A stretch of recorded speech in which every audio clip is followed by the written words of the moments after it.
get things started. I think we've got 40 folks on the call right now. For those, would like to welcome our Thursday club, the Hickory Rotary Club, who are our guests today. Welcome them. This is our, I guess, third month of doing joint meetings with the club, and I think it's going very well. Like first to have Susan Smith. I believe she is here to do the invocation. You're muted, Susan. That's so good. Am I unmuted now? You're good. Can you hear me now? Yes. Okay. Hear you now. Okay. Eternal and most wise God, we just gather together right now in the Rotary Fellowship, striving to continue to put service of health, no matter what the day brings. We just pray right now for these two clubs, oh God, and we pray for all the Rotary clubs around the world that are struggling today as a result of the pandemic and just the worldwide condition in every country. And so we just ask that you would just be with us, strengthen us right now, encourage our members that a better day is coming, that one day we will be able to meet in person again and fellowship and break bread together. Be with us right now in this meeting and help us to make good use of our time and feel that we've been changed and learned something for having attended today. In your name we pray, amen. Amen. Amen. All right, I'm in Lou's absence, I'm gonna share my screen and get us the pledge. All right. Pledge allegiance to the To the flag flag of the United States of America, and to the republic For which it stands, one nation, under under God, God, indivisible, with liberty and justice for all. Amen. Thank you, everyone. All right. On that note, in terms of announcements, John King, I know you are doing applications for the Rotarian of the Year, and I just wanted to see if you had an update or anything in relation to that before we kind of get into the program. Sure, just a quick note. The deadline for submitting applications is a week from Friday, March the 19th. And so I have some very, very good nominations so far, looking for some more. So you can email it to me or you can mail it to me, and that information has been given to you in the past. But if you have a question about any of that, give me a call at home at 327-3103. And please remember to submit your nominations. Thank you.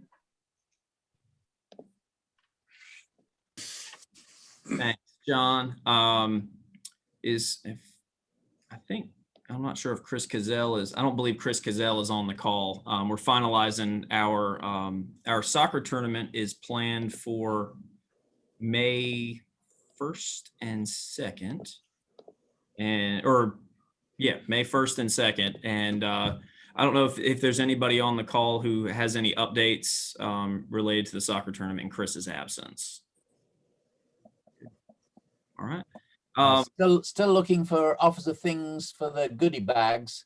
We will not be getting the bunch of stuff from MDI that we've had in previous years. So if anyone could come up with anything else to put in bags, please let me know so they're not too skinny. Thanks, John.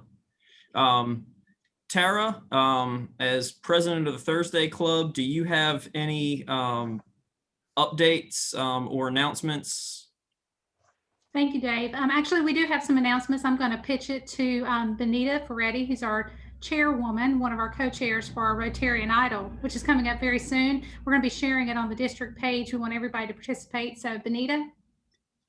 Thank you, Tara. On behalf of John Rambo, who's my co-chair, thank you for letting us make an announcement. We are getting ready for our 11th annual Rotarian Idol. We did take a one-year break for reasons everyone is aware of, but so we're calling it XI, and depending on how your screen is, I'm either backward or forward, so we can do it either way. It's XI. 11th annual Rotarian Idol. Just to refresh your memory, this is a local singing competition, and it has raised, in the 10 years that it's been in existence, over $550,000.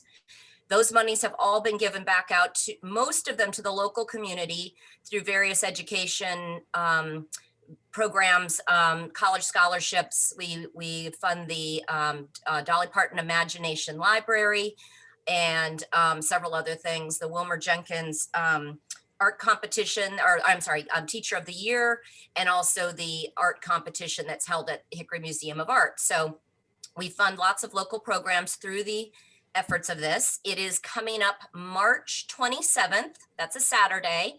This year's event will be virtual for the audience.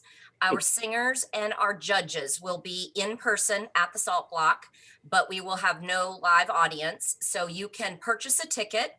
If you go to rotarianidol.com, a ticket is $20. And of course, every dollar of that goes back to fund the effort. And you can purchase your tickets there and then watch it at home in the comfort of your favorite slippers and adult beverage in your hand. So we hope you will join us and watch our talented folks. These singers have been practicing for a whole year, so they should be really good and up to speed, but we're looking forward to it. And I think that's about all you need to know. Dara, did I cover everything? If anybody in the Tuesday Club wants to advertise, that's an opportunity. Oh, for sure. them. Yeah. We do. We're going to be doing a virtual program book. So we will send that out to anybody that purchases a ticket, and we will also run it during the intermission. So the various logos for your business or ads will be shown during intermission and sent out in a virtual program book. If you are interested in doing that, you can get in touch with me or John Rambo, or Tara will forward anything to us, and we can help you out with that. So we look forward to hopefully having a great fundraiser, and love to see you virtually on the 27th of March. And just one other thing, we've actually set a date for our blood drive as well, which is going to be April the 8th. And that's an opportunity. We want to see if the Tuesday Club wants to participate. If you like to give blood, if you're willing to give blood, it's going to be held at the YMCA that day, and we're going to send out a sign-up sheet through the American Red Cross. So if you want to give blood, don't give it yet. Wait till April 8th. And then again, we'll be getting more information out to your club as well. Thank you, Dave. Thanks, Tara. All right. Next, I will introduce Dr. Paul Caporossi, and he is going to introduce our speaker. Thank you. Thank you. And this is a wonderful privilege for me. It's with considerable pleasure and family pride that I introduce our granddaughter, Caroline Caporossi, to our Rotary clubs, distinguished officers, and guests. It's perhaps fitting that we're meeting today because this is the day after the International Day of the Woman. Since Caroline's trajectory embodies so many of our hallmarks of women's causes and Rotarian ideals. Caroline is the older daughter of our son, Jeff, and his wife, Lisa. They have lived in several places during Jeff's years in the Navy, being Texas, Virginia, Naples, Italy, Greensboro, and Charleston, South Carolina. Caroline received her BS degree from the University of South Carolina, majoring in Spanish and in international business. She was also the recipient of the Bethesda and Capstone Scholar, as well as a Washington, D.C. scholar and paralegal for the advocacy of Latina women's issues such as immigration and labor exploitation. Needless to say, she is also fluent in Italian.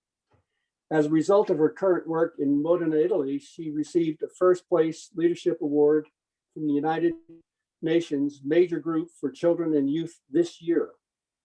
She will explain her work as founder of a not-for-profit organization, Association for the Integration of Women, and her interest in pursuing a Rotary global grant to further this endeavor. Please join me to welcome Caroline to our Zoom meeting from Modena, Italy. Buona sera, Caroline.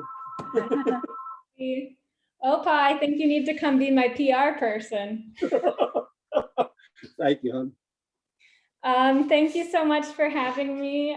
Thanks for the introduction, and thanks so much to Bill. Special thank you for bringing me along and for expressing his enthusiasm and encouragement as we've started embarking at the beginning of this journey. I prepared a presentation, so I'll go ahead and can I ask permission to present? Yes, I'll get you set up for that. Great. It's 6 p.m. here. As you can see, it's a little bit darker, but. Yep. You should be good, Caroline. Perfect. I see it. Okay. Is everyone seeing my screen? Yes. Okay, great.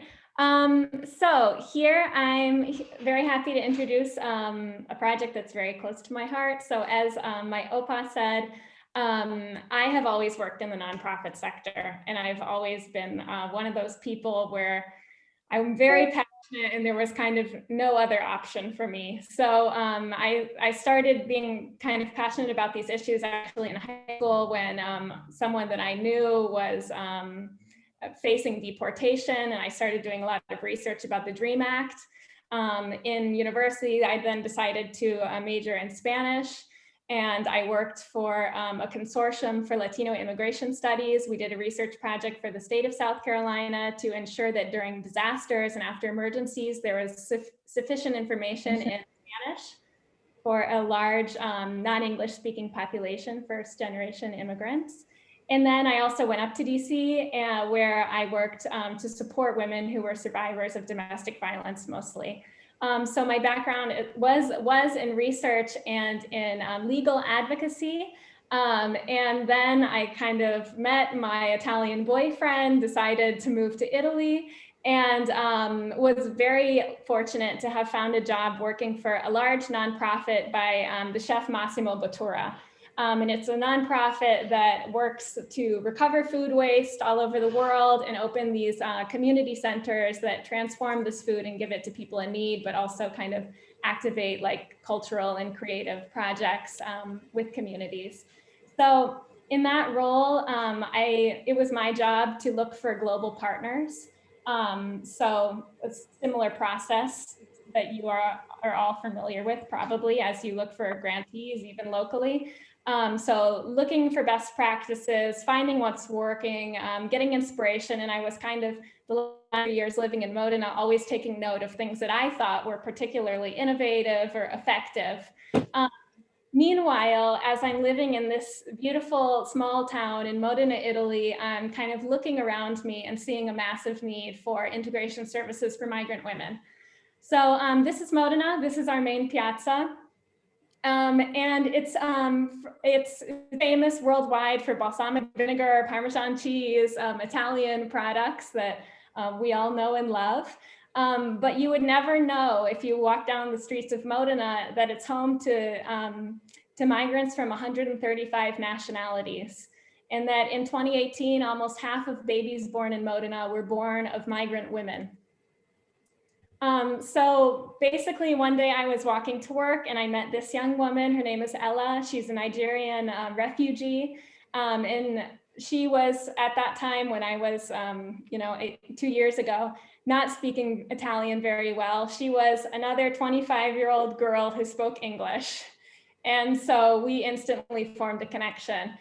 We made a friendship, and she shared with me a lot about her story, because even though my background was working with a lot of migrants from South America, I wasn't very aware or familiar with the European migration waves or some of these cultures that I was coming in contact with.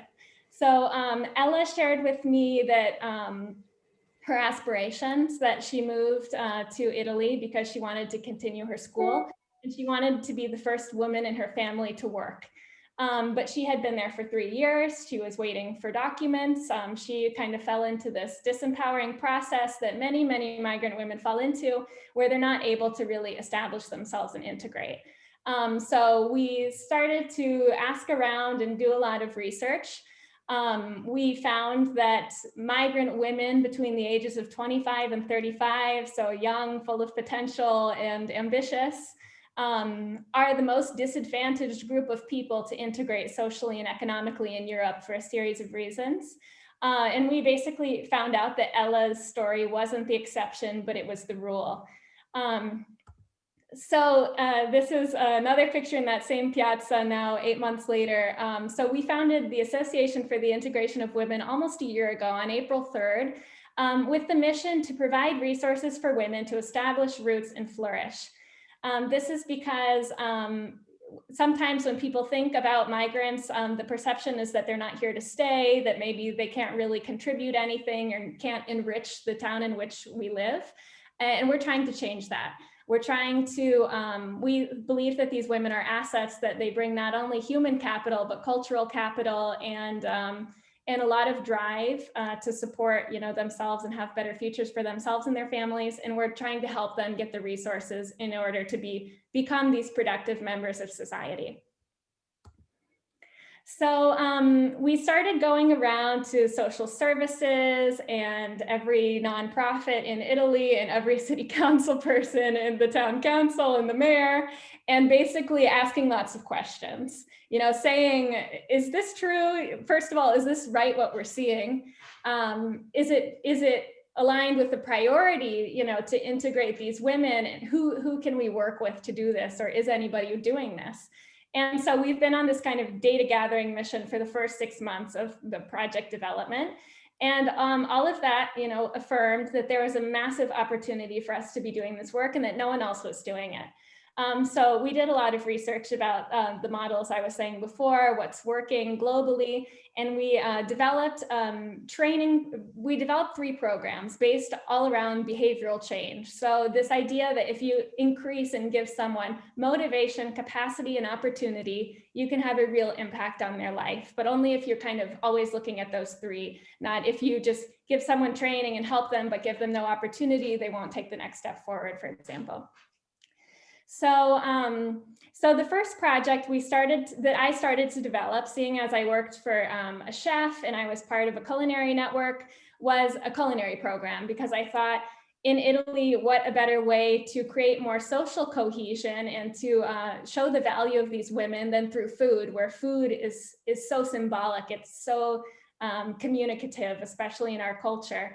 So I developed basically a job training program with a friend of mine who's a chef, a 3-month-long training program for migrant women referred by social services who are passionate about food and wanted to work in the industry. We would pay them to do this training, and at the same time, we would open a restaurant that would allow, for the first time, the town of Modena to actually bear witness to these cultures. Of course, when we opened in April, we went into quarantine around 3 or 4 days later. So we were ready to kind of start with the first in the kitchen training program, and we couldn't. So we had to kind of go back to square one. But testament to this model is that our model is founded on this idea that these women have skills, and that it's not impossible. If you give them an opportunity, we can achieve great things. So instead, went back to social services and said, okay, kitchen project on hold, but I need you to send me people who know how to sew. We knew that a lot of women, especially from North Africa, were seamstresses before migrating to Italy. So throughout the whole coronavirus quarantine, we employed women to sew masks from home with the campaign that we called Cucire Insieme, or sewing together. And these flower masks are what we were selling. And up until now, we've sewn about 7,000 masks and crowdfunded almost 21,000 euros, which was all of the funding that we had for our first year, or first 8 months of operation in 2021. So jumping forward, fortunately, in September, we were also able to pick back up with our program. We continued with the sewing, and now we have a second program. So we worked with social services, and we identified our first 4 women who are from Ghana and Nigeria. And we have started working with these women in the kitchen with our chef, not only to kind of gauge their baseline skills, let them get to know us and build a really strong group dynamic, but also get to know their cuisine as we develop this restaurant. So another big achievement we've had is the city of Modena has officially given us a space for our restaurant. And this is what you're looking at right here. It's 250 square meters. I don't know what that is in square feet. Large restaurant space that's already coded for as a restaurant for a very reduced rent because it's a city property that they're giving us to support our impact. It's in this historic place in Modena that has a church inside from the 1200s. The place has a long history. It was once a convent. Then during the war, it was an orphanage for girls. And now it's kind of coming full circle and with another social and woman-focused project with Roots inside. So Roots is the name of the restaurant we're opening, and the business model is basically daytime hosting 20 women per year to train for paid training to then be inserted into jobs locally. Also in the daytime, opening as a co-working cafe where we can create a mentorship network with volunteers and other women living in Modena to connect our women and to also inspire the incubation of new businesses. And in the evening, an ethnic restaurant that will serve the food of our trainees of that time. So a restaurant that changes every 3 months based on where our women are from. Wow. So just a little bit about our impact. So in 2020, as a very scrappy nonprofit that wasn't able to do very much during quarantine, we were able to fund over 800 hours of work for migrant women. Migrant women being, now that the data is out, the group that was most impacted during the COVID pandemic in terms of job loss and revenue loss. We've sewn 7,000 masks, crowdfunded 20,000 euros, and employed 15 women. So we're really, really proud of these numbers. And then 2021 impact here is what you see for an impact year of Roots, the culinary program. So every year incubating 2 different small businesses, paying women for 7,000 hours of technical and non-technical training. So technical in the sense of kitchen skills, non-technical in the sense of self-esteem building, cultural competency, professionalism, 20 graduates per year who are referred through our city social services. So we're getting funding from the city to do this work as well. And around 8,000 people in our small town of Modena that will be exposed to the really good side of Modena being multicultural. Just to talk a little bit about our ecosystem of partners. So we work with our local government. Here you can see a picture of the mayor of Modena and the town council wearing masks that we made for the Day Against Violence Against Women. We work with civil society, so we have multiple nonprofit partners. We're also working with a primary school and a high school, giving students the ability to join us on kind of boot camp style creative projects. And we work with private, so this is Osteria Francescana that ordered all of our masks for their reopening in last summer. And our goal, I guess to add to this too, would now be the United Nations. Because in January of this year, our project won an award for innovation and leadership. So we've been awarded some funding and also some support for opening and scaling our model as a model that can be a best practice, not only throughout Italy, but also in other European cities as well. And then we're hoping to also build a partnership with the national government. That is my last slide. So if you are on social media, this is our handle.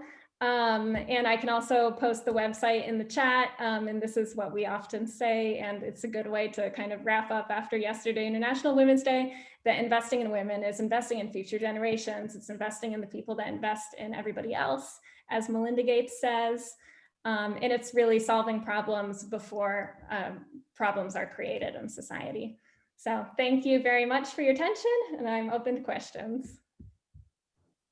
Thank you so much, Caroline. That was great. If anyone has questions, feel free to just unmute yourself, or you can also ask in the chat, and we'll kind of between Caroline and I, we'll keep an eye on that.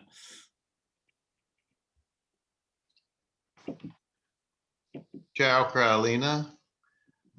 So were you drawn to that city because of the population, or were you already there and then you saw the problem?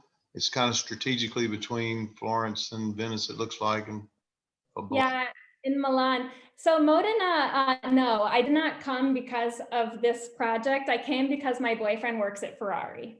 And Ferrari's headquarters is here in this area. But Modena is a very interesting location for this project because it's part of Emilia-Romagna, which is one of the most productive regions, most wealthy regions, and it's also the region that has accepted the most migrants and refugees because we have the infrastructure to do so more so than other regions. So it's a very good region to model this kind of project.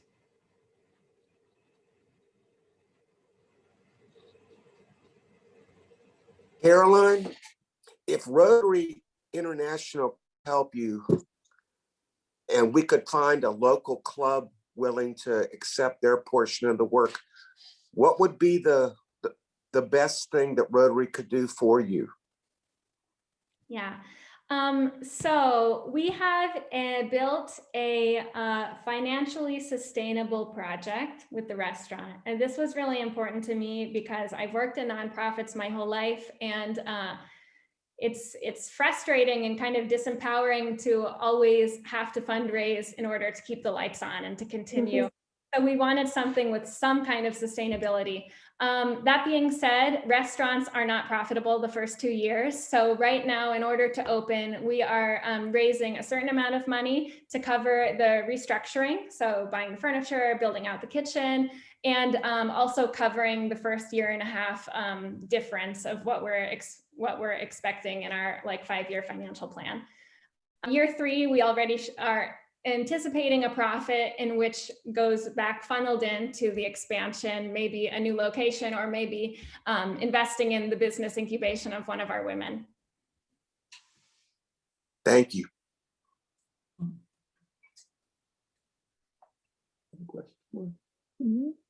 No. I hear somebody. Caroline, can you hear me? Yes. This is John Nelson. Yeah, I'm so impressed with the organization and the structure and the sort of the long range plan that you put together. And have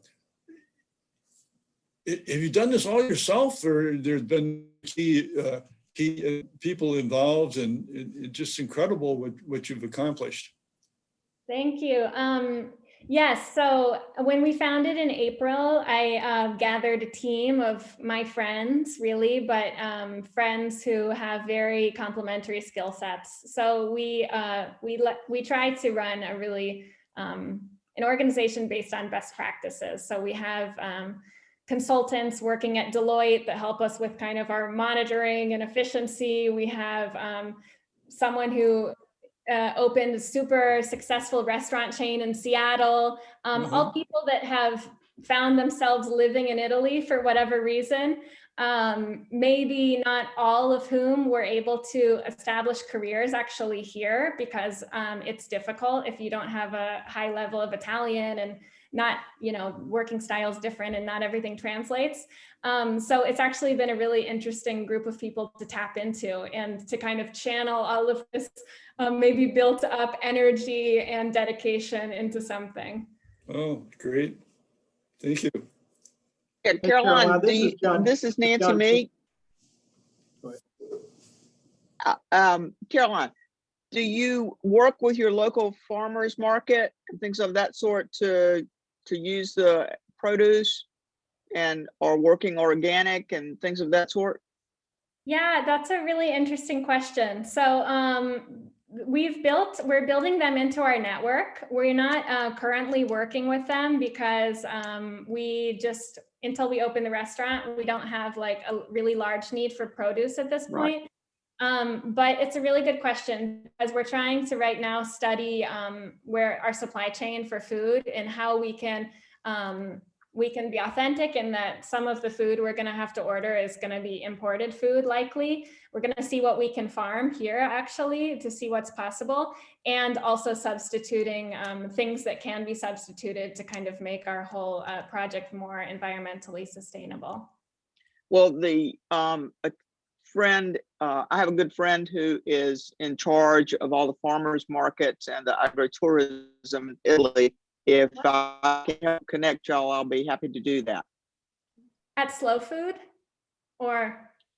I'm sorry, I ended up with something else coming in at the same time. So tell me again, ask that again, please. No, I just asked, is it someone from Slow Food, or? He works, I think he works with, he's an employee of the Italian government. Oh, wow, amazing. So, yeah, that would so, be great. Your grandfather knows how to get up with me if you need to. So thank you. Super. Hey, Caroline, this is John King. Can you speak to the selection process that you go through as far as, I think you said there were 20 graduates you anticipate each year, and how they're selected, et cetera? That's a really good question. So, so when we started working on this project, and something I didn't say is that it's a really interesting time for Modena, because there's kind of a transition right now in social services and in nonprofits where they're trying to approach people in vulnerable situations or marginalized people in an asset-based way. So for the first time, rather than only kind of categorizing people based on what they're lacking, trying to have conversations in a different way to figure out what these people instead can do, and kind of starting from there and creating capital and creating opportunities. So when we started developing this program like a year ago, we actually met social services right as they were starting this very new kind of experimental program where they had seen for years that they were having a hard time connecting with the Nigerian community, because the Nigerian community speaks English. There was a low level of Italian, there were different cultures. So they kept trying to get these women to come in at services because, like, economically they were very poor and they had children, but it just wasn't working. They weren't making the connection. So they decided, okay, like, let's try to go about this a different way. We're going to invite these 6 Nigerian women just to come have coffee with us, to bring their kids once a week and get to know them. And I met them right at the start of this program. So that program has kind of shaped this whole new way of thinking about women. And that's what has led to ultimately to our selection criteria. So we're trying, so we're really looking at what people did before coming to Italy, in any experience they have here, and then more like personality and leadership attributes that even if they don't translate in a foreign language, are still there. So we know that if we can help this person a little bit more with Italian, for example, and build her confidence, this person is someone worth investing in. Also, besides that, of course, we need to have people who have the proper documents to work, because we don't want to train people and then they don't have opportunity. We have to obviously look for women who are able to put their children, are able to work, so they have childcare, their kids are in school, or etc.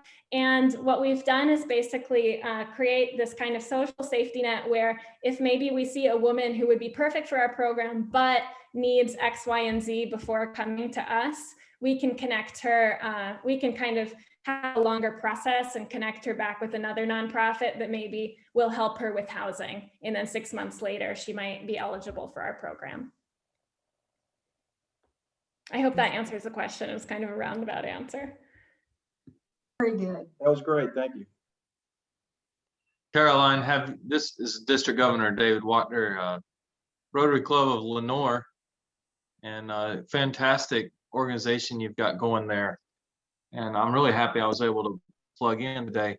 Have you made any connections with Rotary over on the Italian side of things? And who are they, if you have? So Bill is helping me to do some research various clubs that are around us. I was able to connect with one of them who informed me that they have already kind of selected their beneficiaries for grants for the next year. So our kind of action plan is to now contact a few more and just keep trying until someone shows interest. Do you know what district that is? I think it's Bill, they're in Milan, Reggio Emilia, and Modena, if I'm not wrong. Okay.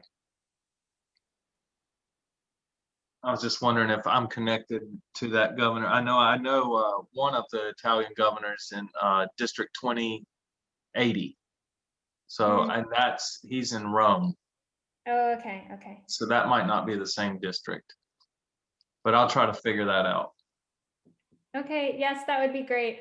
So in Emilia Romagna is our region. So the president of the region is called Bonaccini, and that would be like the equivalent, I believe. But yeah, let me know if also I can provide any more information. And I would just add, I'm really happy to see that Rotary Club of Lake Hickory and also Hickory have taken this interest in an international service effort. It's been a primary goal of mine for this year to press the clubs to reach out and find international service projects.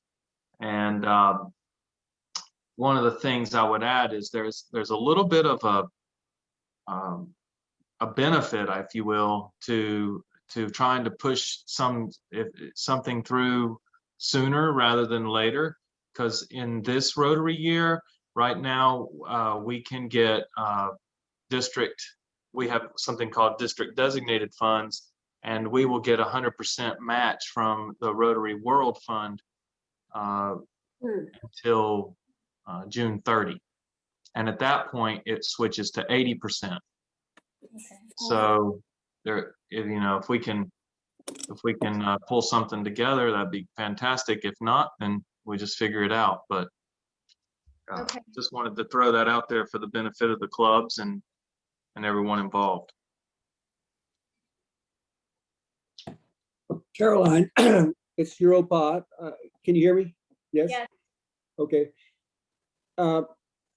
Very interesting presentation. And of course, you've shared some of this with us before, but on the other hand, is this scalable to any other occupations readily, there in Modena, that would not involve large expenditures of money? Obviously the restaurant business has a lot of startup costs. What do you think? Do you have other irons in the fire? Irons in the fire, no. Ideas, yes. There's a lot of interest in programs. Well, okay, so there's two jobs that are dominated by migrant women, caretakers. So people who care for maybe elderly who are alone, or nannies, or even kids with disabilities, even though they don't necessarily have the training and support that they need to be successful at these jobs, and also cleaning. There's actually a big opportunity in Modena to do this in a respectful way, and open a business that might be led by these women, as opposed to how some of them are run right now, which maybe isn't exactly empowering for the women, and especially in light of COVID. So those are two big opportunities, I would say. The other is the healthcare, of course. Now governments, I think globally, but Italy as well, is opening opportunities for scholarships for people who want to join the healthcare industry. So if there were jobs that we could provide connection or training support to in that industry, that could be a third option as well. Sounds great and promising. Thank you. I think that the reason why we wanted to start, there's a reason why we wanted to start with something visible and experiential, like food or like making beautiful objects. And it's because there is a lot of xenophobia and not a lot of understanding about migrants here in Modena. So we're trying to make something that's visible to show that these women can add something beautiful and valuable to society. Whereas it wouldn't have the same effect if we were training migrant women to become cleaning ladies, for example. So while that might be like a 4-year plan to grow the enterprise, to provide more opportunity right now, building awareness is just as important as providing work opportunity. Great. Any final questions for Caroline? Caroline, Hickory. the virus has been really tough in Italy. I have good friends in Bergamo, which was the sort of the epicenter. How have you fared with it, and how is it going now? So we're back in total lockdown as we were 1 year ago. Unfortunately, our situation hasn't changed very much. We're now, unlike last time, now you can leave the house and you can go to work, which is great because people's jobs aren't as interrupted. The service industry has been extremely interrupted because restaurants have been closed for almost a year now. So yeah, we've still got a pretty long road to go, and we're not very close with vaccines either, unfortunately. Great program. I have one last question, Caroline. You know, a lot of restaurants here in America have pivoted and done at-home meals, to-go meals, things of that nature. Is that something that you could consider as a startup where you don't open to the public, but that you can produce food and give your students, you know, opportunity to educate themselves that way and then open up the restaurant secondary? Yeah, absolutely. That's a great question. So we're building in contingency plans that, first of all, delivery, yes. We also want to teach women, we want to provide capacity building to women to be able to give online ethnic cooking classes as fundraisers. And we also will partner, and we're already doing this starting in May. We're partnering with one of our nonprofit partners that provides food for those in need. And we're going to be like a contracted meal provider. That's spectacular. And I know we all would probably be interested in the online cooking class too. That could be something you could share with us here in the States. That would be so much fun. My women, like the women we work with now, are English speakers, so they don't get to speak English enough, actually. They feel a little bit isolated sometimes. So I think that would be just like incredibly empowering for them. Oh, well, I think I can speak for most of us. We love good food and good wine. So we're up for it. Thanks everyone for those great questions, and thank you, Caroline, for that wonderful presentation. I did really quickly want to welcome, obviously you've heard him a little bit, but District Governor David Wachter and District Governor-elect Ken Shull are here, and I didn't know if you had anything else you wanted to add before we conclude our meeting here. I don't have anything else to add. Fantastic program, and I really hope that something could come about from this. And it seems like a good project potential for me. So I think great job, Rotary clubs, and great job, Caroline. And what a great inspiration you are to just jump right into a country like that and start to good. So good for you. And I just give the rest to DGE Ken if he'd like to offer anything. I thought it was a terrific program, and I'm supportive of trying to see what we can do going forward so it could continue into my year too. I was trying to do some research too while we were talking, and it looks like it is Rotary District 2070, David. Is it 2070 or 2072? You think it's 20? Anyway, we could talk. I was also doing research. Yeah, most of Emilia Romagna is in 2070. Okay. And but they had a couple little exceptions, and hopefully Modena is not one of those exceptions. But we look forward to investigating the possibilities, and I think it's exciting. And what a wonderful program, Caroline. I'm very impressed. Thank you. Thank you so much. It's been such an honor to speak with all of you. Thank you again. Does anybody else have anything for the good of Rotary? All right. Great program.